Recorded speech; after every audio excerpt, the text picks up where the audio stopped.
answer all the questions truthfully. Alrighty, folks, got a little bit of a small crowd here tonight, but and I'm going to leave that focused on you while I write down. And starting with you, okay. Your name, your first name and call. Martin, KM4HPK. Bob Cooper, KF4OI. James, WA9MED. Bruce, KM4EHU. David, KM4KPV. And Bart. KB4FED. Okay. And I'm Chris, KU4A, for anybody that doesn't know me out there in TV land. And I missed last month. I missed like birthdays and upgrades and stuff like that. So any April birthdays or April or May birthdays, I'll get it right in a minute. Nobody here. Okay. Oh yes. May 29th. May 29th for Bart. Okay. Alrighty. Anybody else with an April or May birthday?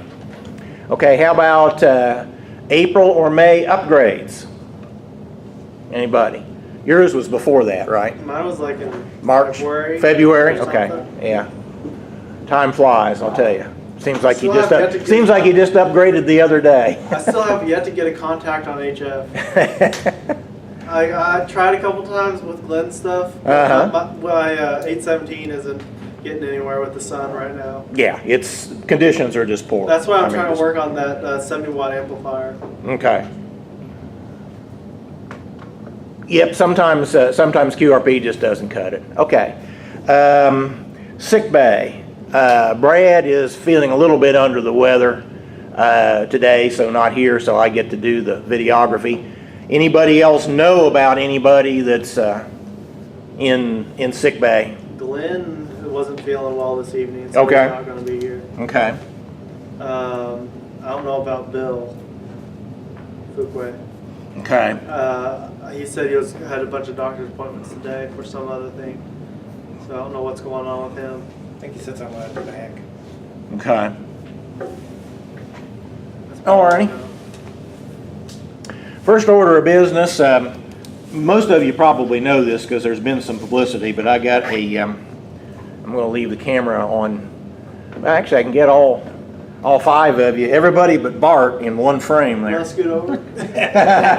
I'll scoot over now. Don't feel obligated. But I got a email today from Pete, K2UPD, and he wanted to remind everybody about the Family Day at Jacobson Park on May 13th. That's Saturday.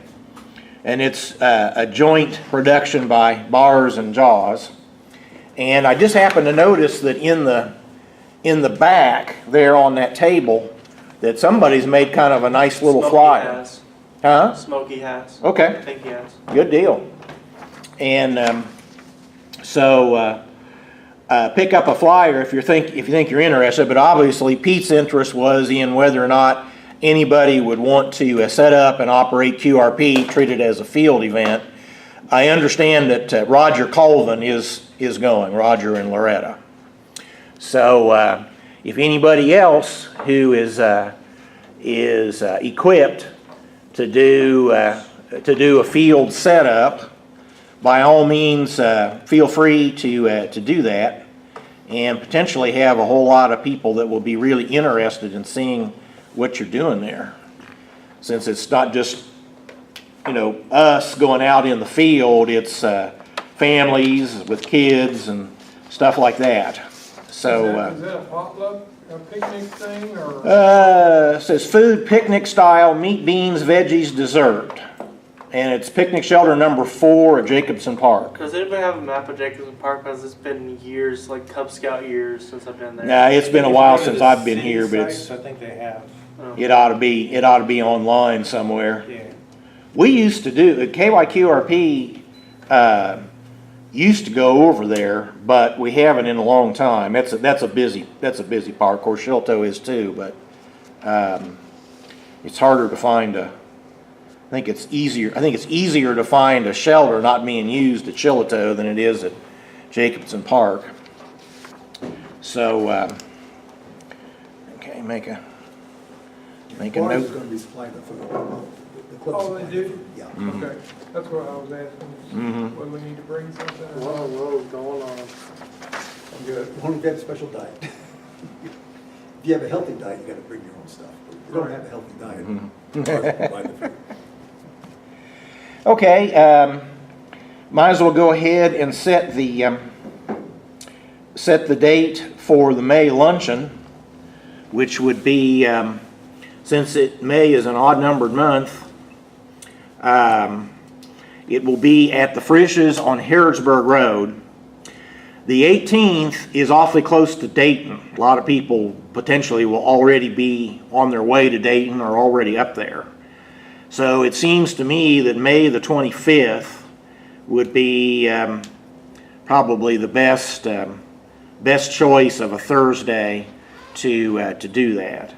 So anybody here that is interested in going to the luncheon, can you make it on the 25th, or is that a problem? As far as I know, I'll probably have work. Well, that happens for you youngins anyway. Okay, so May the 25th at 11:30, and that'd be at the Frisch's on Harrodsburg Road. And of course, there'll be reminders come out in the KY-QRP Yahoo group, and I'll try to remember to remind on Facebook.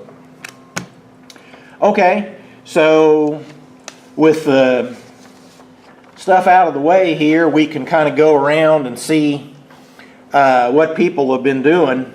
Bruce, do you want to talk about your antenna? Okay, what I usually do is make a pair of antennas, one for 144 and one for 440.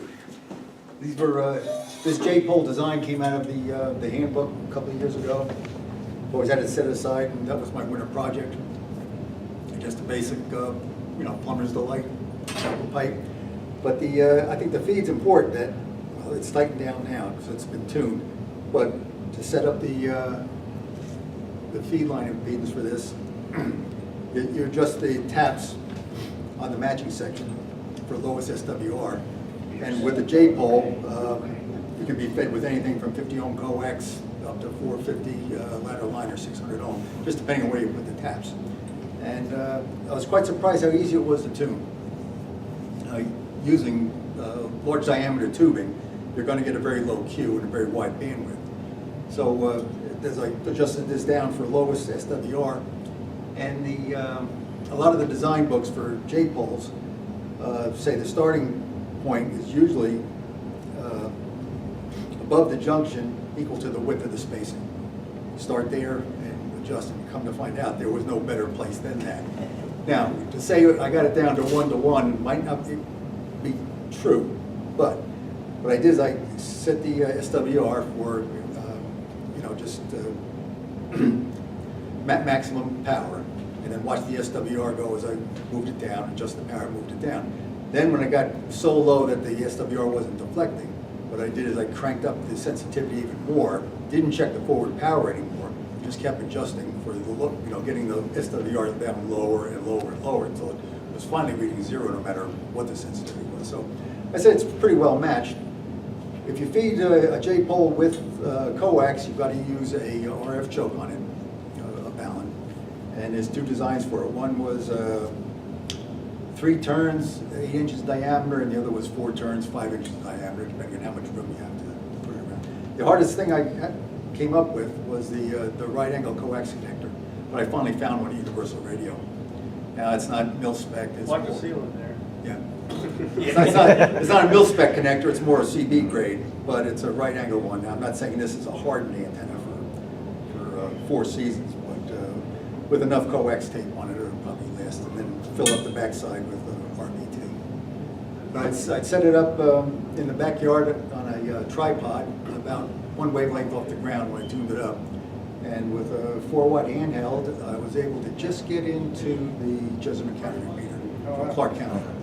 And then I was able to get into the Richmond repeater at EKU with no problem. Where are you located? In Winchester. Okay. Winchester.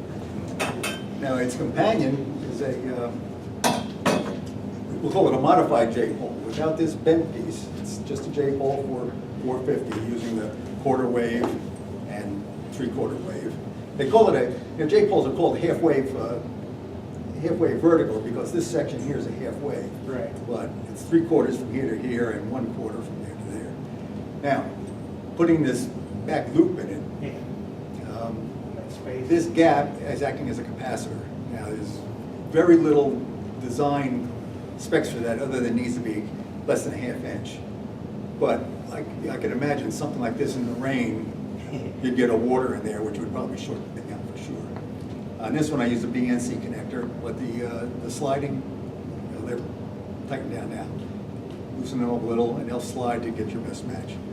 The mounting is for well, this one's for a ½ inch iron pipe, this one's for 3/4 inch iron pipe. It's a little heavy, so it's got to be rigid. Putting on a piece of PVC may or may not hold if it was. It has to be isolated with it? Or? No, because right here you're at DC ground. Oh, okay, yeah, so anything else that's RF neutral? It is RF. And the design books say it can be grounded or mounted above ground. Because there's going to be no. I have a 2-meter J-pole similar to this one, but I connected the coax directly to it and had a pretty good SWR with that. Either way, now as far as connections go, a lot of the books say to ground the long radiator, because that's the one's going to get hit by lightning first. You put the shield to it. But it says since DC ground is right here, either way. But from what I've read, there's no difference in performance on how it's connected. Now the J-pole they suggest to be mounted low because the angle of radiation is about 20 degrees. The major lobe is about 20 degrees. So if you get it too high, it's going to be just going right over everybody. Right. On the modified J-pole, it's called a Slim Jim. Okay. The Slim Jim design. The major lobe's at 6 degrees, so they can be mounted very high, and you're getting very low radiation angle. 6 degrees is almost horizontal. Okay. Now that's the major lobe. I'm not saying there are minor There are lobes others. above and below it, but this will have a gain of 6 dB over isotropic, and so a dipole is 2 dB over isotropic. So it's 6 dB over isotropic. This guy has a calculated gain of 3 dB over isotropic, so it's a little better than a dipole. Right? But after it's all said and done, and other than a nice wintertime project to get the both of them matched pair, this one, all the pieces, will probably cost you about $35. This one is leftover scrap, but I would imagine it could be put together for maybe $15. Noted. And if I can make any suggestion, save yourself a lot of heartache. Take $20, go to the next Hamfest and find a J-pole to use. Fine with me. Yeah, I can understand that, but you don't get the satisfaction by just buying it, Bruce, than you do from building it, Yeah, right? and you don't learn. Now, something substantial like this is probably good for some pretty high power stuff. Mm-hmm. But, using the BNC connector on here, trying to keep it small, that's probably going to be the limiting factor on the amount of power you can put into this thing. Mm-hmm. But who's running 500 watts of UHF? Okay, anybody have any questions for Bruce about his J-pole antennas? That's a J-pole, that one like this, or is it a slingshot? This is a J-pole. This is modified J-pole, and they call it a Slim Jim. Slim Jim, Okay, Bob, what have you made any progress towards getting? I've just been tuning up my Morse code, CW, Mm-hmm. getting back into the swing of things. Okay. Been trying to get back up to speed. Are you on the air with anything, or no? I Okay. need to get me an HF QRP rig. Okay. I've got some small home built units, but I'd like to get me probably a KX3 or something like that eventually. Anybody got anything to sell in that category? Yeah, good question. Anybody with gear for sale? So that's I've just been working on my Morse code. Mm-hmm. How about, do you have any antennas in the air? I've got a 40-meter wire dipole. Mhm. The North American QRPCW Club has their operating event for the month of May is homebrew gear. Are you a member? Yeah, Good. yeah. Yeah, Um, I listened to them last month. Oh, okay. Did you hear me? No, I didn't listen that long. I was only on for, I typically only operate it for about a half hour, but just to get the point. Yeah. And conditions were so good that they had, my 10 or 11 QSOs was way down in the standings, even within the fourth call area. And it was their 150th sprint. And so they were giving out, they said that if they got 150 or more logs, they would give away a prize worth $150, which was a gift certificate. Some guy up, and they just drew at random from the people that submitted logs. And so some guy up in Michigan won $150 gift certificate just for entering contests. So How many other people here are CW operators? And S&O. One? Three I like SOS. Or CW operator. But well, one that's trying. Well, we all, Is your last name Rolf? Rolf? No. no, that's not Bobby Rolfe. No. Okay. Cooper. Okay. So you all, the rest of you need to have a CW class or what? I'd like one. And Bobby Rolfe has done them, but I think it's been a while. So, He Huh? said he would. Bobby Rolfe said he would get with me on help me with CW. It's just I haven't had the time really. Like my days Okay. off vary. okay. So he has talked about having another one, you mean? He said he would work with me. I don't Oh, know about okay. a class or not. Okay. Okay. Well, Bob, if you're interested in teaching one, I have a feeling there'd be some interest. I don't. Well, with CW, there's so much homework you've got to do that, one class is not going to do a person any good. It's like learning a musical instrument. Yeah. I mean, you can hold up the instrument and say, this is how you do it, but you got to go home and practice every day. But maybe down the road, it wouldn't hurt to have we could put a presentation together on how you get started, what you do, and, the help, the aids to learning, what's available, and so on. Of course, you can also just Google, CW and get a lot of help that way. And YouTube is a big help too. Well, the W1AW has all the CW code runs. Practice, yeah. On tape, and you can just, listen to them directly online. And that's everything from Yeah. 5 words a minute up. There's all kinds of things that are available now compared to when I did it in the 1970s, when I learned then, so, And they yeah. also tell where the text is coming from, what issue of QST and what page, so you can copy and then look to see if you got it. There's software packages that you can get that will help you practice, in the morning and in the evening every day for a long time. You can also do it on the air. Yep. URL. Yeah, I preached that a lot when I was getting started, because all the licenses required some code requirement. My first was the technician, which required 5 words per minute, and then I went to advanced, which required 13, and then I went to extra, which required 20. And of those 3 tests, the hardest one was the 5 words per minute, because I hadn't been able to get on the air and operate. And so after I got my license, got a station established, then I operated the CW, and then your speed increases while you're having fun, while you're doing stuff on ham radio.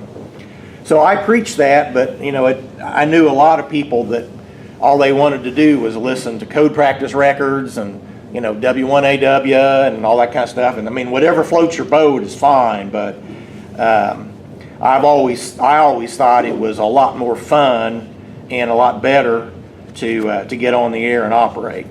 So, Anything else for us, Bob? No, that's it. Okay.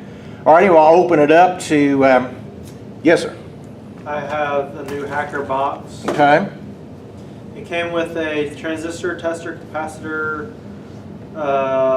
sine wave, or no, I think it's square wave generator and counter, and a PWM generator as well. Okay. This little thing here. Mhm. Battery's kind of low, so it doesn't really work that well.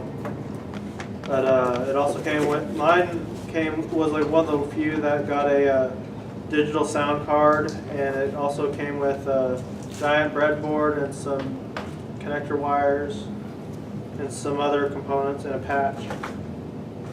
Okay. Good. Something for show and tell, just like Bruce with his antennas, although passing those antennas around might be a little tricky. Might be dangerous. There's really no point in passing this around because it doesn't really work. Okay. All righty. Anybody else? Okay. Well, you're all set up and ready to go, and the president of the Bars Club is sitting down there, so I'm going to get out of your way and let the bars group get started. So one last call for anything QRP related. Thank you all for coming. We had a pretty good meeting, given that even though our numbers were a little small tonight. Thank you all.